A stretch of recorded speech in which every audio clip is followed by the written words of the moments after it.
பொங்கல் பண்டிகையை முன்னிட்டு தென் மாவட்டங்களுக்கு 4 சிறப்பு ரயில்கள் இயக்கப்பட இருப்பதாக தெற்கு ரயில்வே அறிவித்துள்ளது. அதன்படி தாம்பரம் குமரி இடையே வருகிற 13ஆம் தேதி 20 பெட்டிகளை கொண்ட சிறப்பு ரயில் இயக்கப்பட உள்ளது.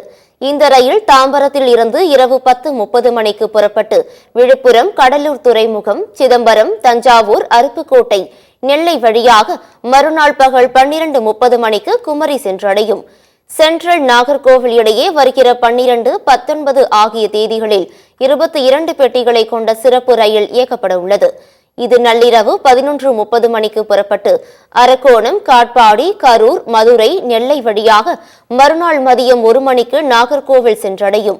நெல்லையிலிருந்து 12, 19, 26 ஆகிய தேதிகளில் நண்பகல் 3:30 மணிக்கு புறப்படும் ரயில் மறுநாள் அதிகாலை 4:10 மணிக்கு தாம்பரம் வந்தடையும். ராமநாதபுரத்தில் இருந்து 10, 12, 17 ஆகிய தேதிகளில் நண்பகல் 3:30 மணிக்கு புறப்படும் ரயில் அதிகாலை 3:30 மணிக்கு தாம்பரம் சென்றடையும்.